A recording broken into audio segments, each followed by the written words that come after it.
Finalizando nossa matéria de escatologia, lembrando que é só uma visão panorâmica, lembrando que a gente trouxe alguns pontos que achamos importantes na primeira, na segunda e agora nessa terceira aula. E claro, eu tenho que deixar isso aqui sempre frisado para vocês. É um assunto que não se fecha. É um assunto de uma doutrina aberta, tá certo? E falamos na segunda aula sobre o arrebatamento pré-tribulacional. Eu dei um argumento para vocês acerca da não citação da igreja no período tribulacional, que é coberto de Apocalipse 6 até o Apocalipse 19. E claro que nesse meio, Apocalipse 6 a 19, dá para entrar Mateus 24, dá para entrar muitos textos do livro do profeta Daniel, que são períodos cobertos também dos acontecimentos tribulacionais. Um fato importante aqui, a palavra tribulação, ela quer dizer tilipsis, é um termo grego, tá, gente? E esse termo tilipsis, ele significa esmagamento. Esmagamento. É como se fosse um esmagamento num lagar, sabia? A palavra esmagamento, tilipsis ou tribulação, é como se estivesse retratando o acontecimento do ato de se esmagar uvas num lagar.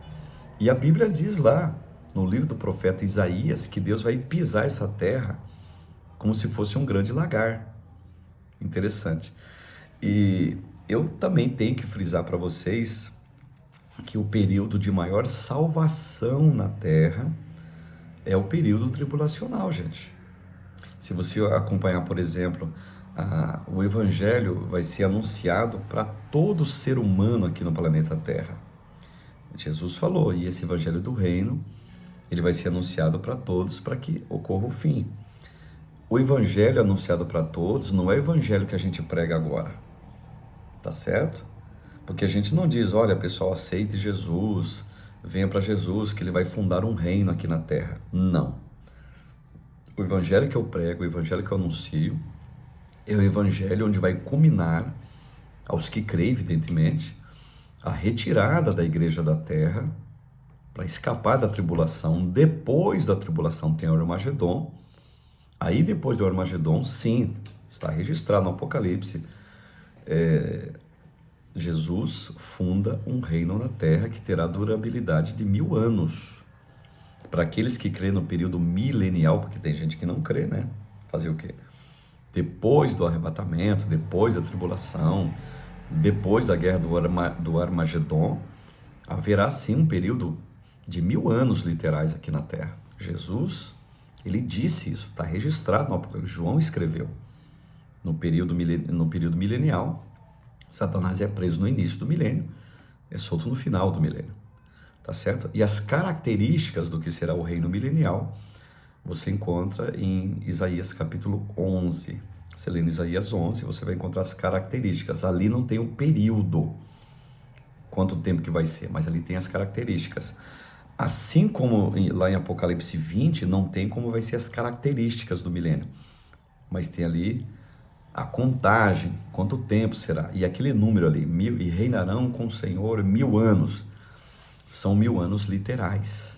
Literais. Zacarias escreveu sobre isso também. Zacarias chega a dizer o seguinte, que quem morrer na terra, no período milenial, morrer com 100 anos de idade, vai morrer jovem. Tá certo? Isaías 11, que eu já citei para vocês, também traz as características. O boi vai se deitar com o leão. Um menino vai colocar sua mão na cova de um basilisco. E assim por diante. O urso vai pastar com o cordeiro. Então, o que é o período milenial nesse sentido que aparece em Isaías 11? É uma característica de uma plena shalom, de uma plena paz aqui na Terra, até entre os animais. Porque você sabe que o pecado do Éden, ele afetou o reino humano, o reino espiritual, o reino mineral e o reino animal. Ou seja, os animais antigamente, por exemplo, lá no Éden, eles não tinham essa ferocidade contra o ser humano. Adão dominava todos. Eles eram todos, por assim dizer, vamos colocar assim, servos de Adão. Tanto é que Adão deu nome para todos eles. Ok, sabemos disso. Agora eu tenho certeza que se tiver qualquer Adão que seja que entrar na jaula de um leão, ele vai ser devorado, evidente, né? Se alguém pegar uma cobra coral na mão aí, né? É uma víbora, né? Ele vai ser picado por ela e vai morrer com o veneno da cobra. Mas não era assim. O milênio vai voltar a ser dessa maneira. Uma paz entre homens e até animais. Então esse reino vai ser literal, pós-tribulação, pós-Armagedon, vai acontecer na Terra. E lembrando um fato interessante, como eu estava dizendo para vocês, período da tribulação, o período tribulacional, é um período de grande salvação na face da terra. A pregação do evangelho, como eu disse, vai ser plena, só que vai ser pregado o evangelho eterno, por anjos, diz a Bíblia. O evangelho do reino vai ser anunciado por todos, a todos, aliás. Haverá duas testemunhas que, no período inicial da tribulação, vão anunciar o evangelho nas ruas de Jerusalém. Está escrito isto. A escolha de 144 mil judeus selados, 12 mil de cada tribo. Só não está contado nesses judeus selados 12 mil da tribo de Dan, tá? Eles não serão escolhidos, o número de 12 mil, para que anuncie esse evangelho também. São selados, eles têm o selo de Deus. O que é o selo de Deus, gente? Isso aqui é importante. O selo de Deus, a pessoa foi selada. Selada por quê? Porque o Espírito Santo foi habitar nela. Então aqui já tem uma resposta para vocês. Aonde que estará o Espírito Santo durante a tribulação? Ele estará nos 144 mil judeus. Mas alguém diz, o Espírito Santo ele vai embora, ele vai levar a igreja da terra, não sei o que lá, e vai lá para o céu e não volta mais. Senhores, o Espírito Santo, ele é levado, ele leva a igreja ao céu, e ele volta, segundo o texto é claro, ele volta e sela estes 144 mil judeus, que agora ficarão na terra anunciando o evangelho do reino. E tanto é que eles são selados que eles se tornam homens indestrutíveis. Ora, o que dá força, o que dá poder para o ser humano e assim por diante, nesse sentido que eu apliquei agora? A presença do Espírito Santo. Outro detalhe, milhões de pessoas vão aceitar Jesus na tribulação. Isso é textual. Apocalipse 7 em diante, deixa bem claro isso. Eles virão de branco, entrando ao céu, de toda raça, de toda tribo, de toda nação, justamente depois da pregação dos 144 mil judeus. E nós sabemos muito bem, quem convence o homem do pecado, do juízo e da justiça, quem é? O Espírito Santo.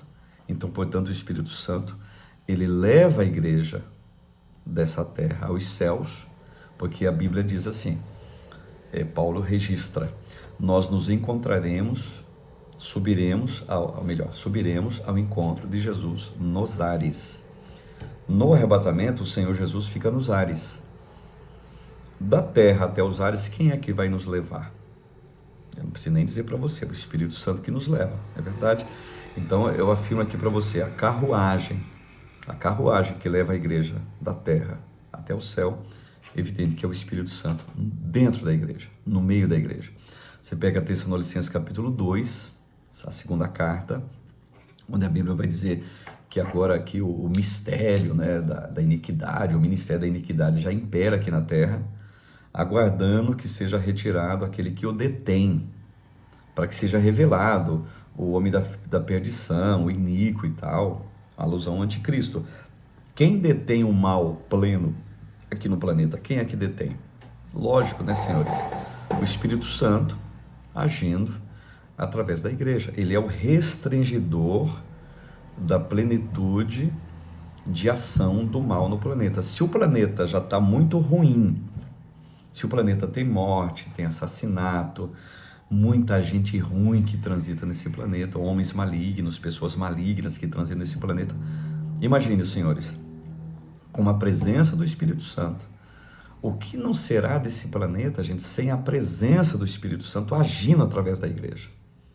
Então a igreja, como sal da terra, como luz do mundo, a presença do Espírito Santo, ela age neutralizando a ação plena do mal. Só que, no período tribulacional, essa neutralização em si do mal, ela não haverá, porque é só um tempo de juízo de Deus na terra, mas de pregação do Evangelho. Agora, para que esse evangelho seja pregado, precisa de homens selados, homens capacitados, com a presença de quem? Do Espírito Santo, que estará nos 144 mil judeus, tá certo? Então, na minha visão, a questão do arrebatamento é uma visão pré-tribulacional. A igreja não passa pela tribulação, uns dizem que vai até a metade, né?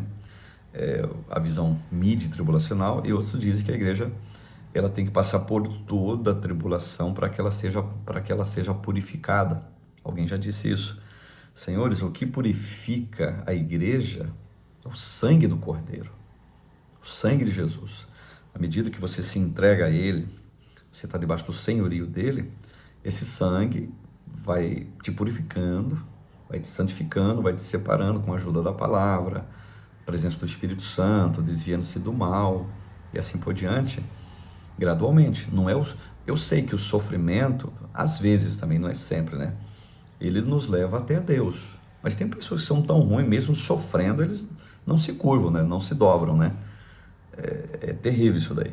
Então não posso dizer, a igreja vai ser purificada na tribulação, e alguns dizem que ela tem que passar para ser purificada. Não.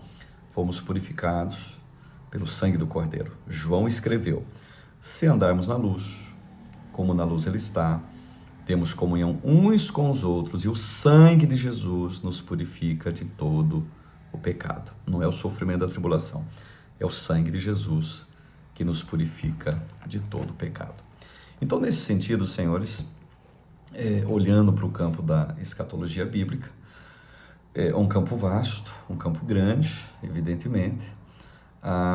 Não é só o Apocalipse que vai tratar da escatologia, vários livros da Bíblia, até, como eu falei, a Escritura como um todo, ela vai tratar de escatologia, porque tudo tem começo, meio e fim. E a escatologia é a doutrina dos últimos tempos, a doutrina dos últimos dias. E claro, tem muitos acontecimentos que nós estamos vivendo aí, porque a escatologia ela não deixa de ser uma atuação no campo profético, tá certo? E se é campo profético, toda a profecia tem 3 tempos, pessoal: passado, presente e futuro.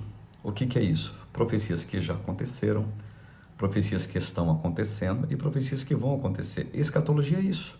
Tem muita coisa que já aconteceu. Período da igreja, ali o período de Éfeso já foi, e assim sucessivamente. Mas tem coisas que estão acontecendo e coisas que evidentemente vão acontecer ainda. E aí é que entra o campo escatológico, tá? E outro fato muito importante: nós não devemos agir no campo do achismo quando se diz escatologia, que é o campo profético. Por quê? Não é no campo do achismo. Porque se são profecias que estão para acontecer, ela quer dizer que não aconteceram. E para que eu tenha certeza da veracidade, isso aqui é importante, para que eu tenha certeza, repetindo novamente, da veracidade de uma profecia, qual é a única prova que tem? Ora, quando ela acontece, é evidente quando ela acontece. E tem profecias, guarde bem isso aqui, do campo escatológico que você não estará aqui para vivenciá-las, que são profecias que não têm a ver conosco. Exemplo, os que crêem no pré-tribulacionismo, que é o meu caso também, são profecias que não têm a ver conosco e nós não estaremos aqui. Ou seja, nós vamos ver o acontecimento de Apocalipse 6, 7, 8, 9... Não!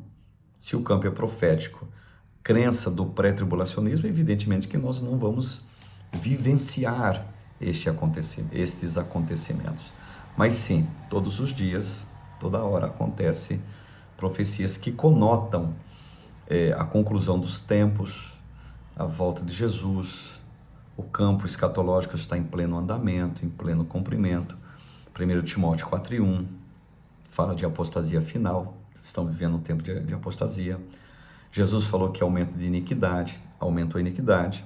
Jesus falou de esfriamento de amor, esfriamento de amor. Jesus falou filho contra pai, pai contra filho, toda hora a gente vê isso. Jesus falou de pestes, fomes, terremotos, guerras em vários lugares, toda hora a gente vê isso. Jesus falou que nação vai se levantar contra nação, todo momento a gente vê isso, toda hora, gente. Então nós estamos no andamento para o culminar de um grande acontecimento na Terra, que o campo escatológico vai tratar, que o campo escatológico vai lidar, por mais que seja uma doutrina aberta e não uma doutrina fechada. Que Deus em Cristo abençoe a todos.